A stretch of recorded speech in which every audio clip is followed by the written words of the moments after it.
Today on Navigating Retirement, we're going to talk about the best countries to retire in. And Jeff, this is in terms of retirement security. What exactly does that?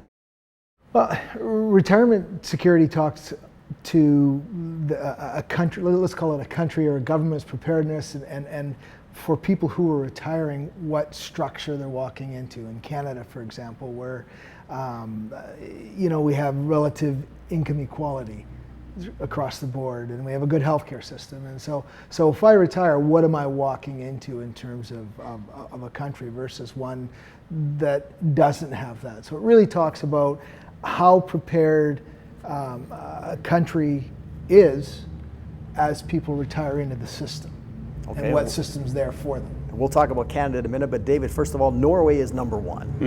Why would that be? Well, I got to think that one of the reasons why it's a sovereign wealth fund, right? Huge. So it's huge, yeah.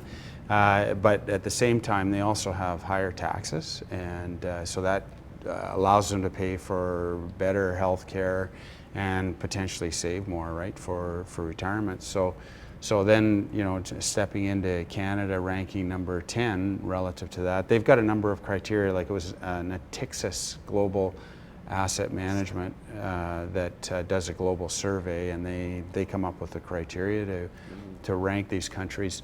And when I was reading this article about this, one of the issues with Canada is they talked about low interest rates. Well, I think every country around the world has low interest rates and higher government debt. And everyone has that. So low interest rates. Norway. Yeah. Low interest rates challenge retirees when you get more inflation. There isn't a lot of inflation right now, but as prices rise or new things come into play, it becomes more expensive, and they can't necessarily cover their costs as well. And then the second one is with higher government debts challenge the government to be able to pay for things like OAS and CPP and earn money on it to cover off their funding liability in the future. Let's talk about why Canada is ranked higher than the States, for example. We do have a relatively high income compared to other countries in the world, for example, and our healthcare system is overall pretty good. It's well funded, and in terms of income, you're right. We have a higher relative per capita income. At the same time, most people in the country make a decent wage.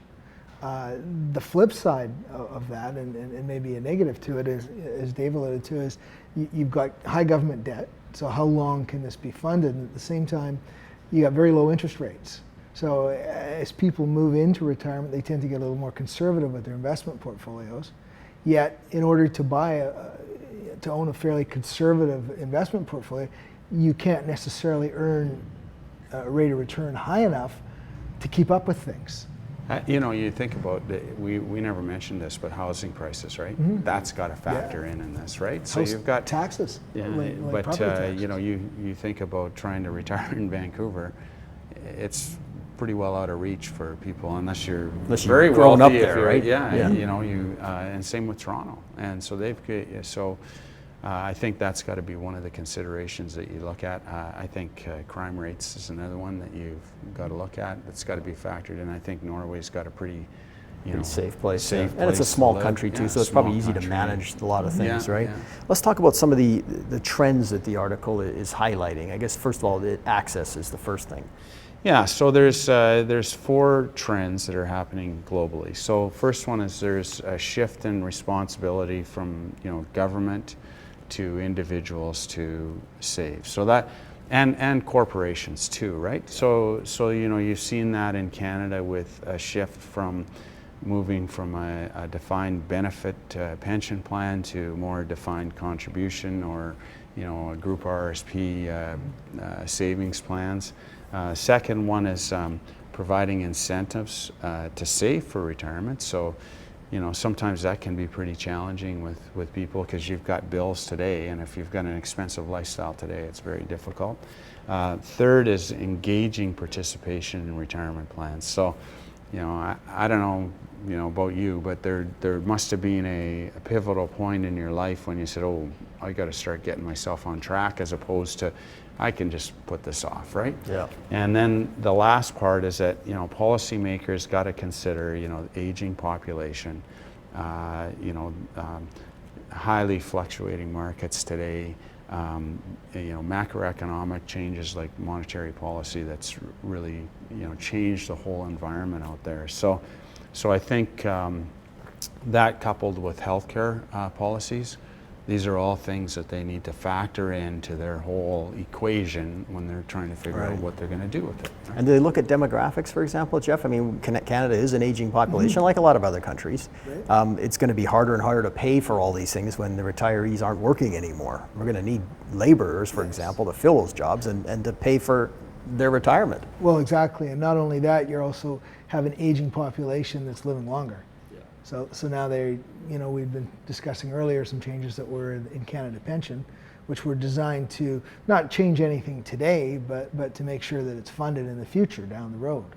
So with that, what's happening, I think that the ability to work longer is maybe another consideration that you've got to factor in, right? So, and the shift in movement from a manufacturing-based economy in the past to more of a service-based feeds in well to probably older clientele. Should we be happy at 10? I mean, that's a pretty good number. I mean, 10th in the world, right? Is that good? Or higher than the Out of Americans?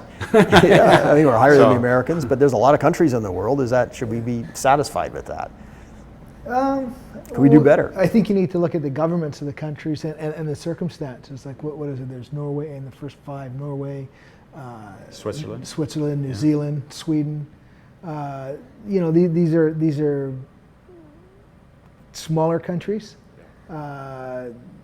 resource rich in the case of Norway. And I had a client come in who happened to be working over in Switzerland, he and his wife, and that we were going through what's available to them in Switzerland. So it's not much different than what's here. They've got 2 levels. They've got one level that's a completely 100% government contributed pension like OAS, and then the second level is like CPP, where it's a contribution between employer and employee, and then the third level is your own contribution, right?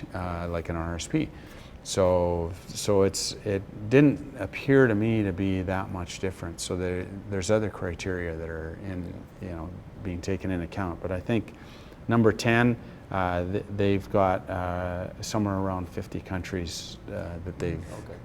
So that's not bad. That's top 25%. 25%. Yeah. So for more information, guys, do you have anything like this on your website, or the study or anything, or can people find out more? I don't believe we have the study on our website, but certainly could put it on. Yourlifeyourplan.ca.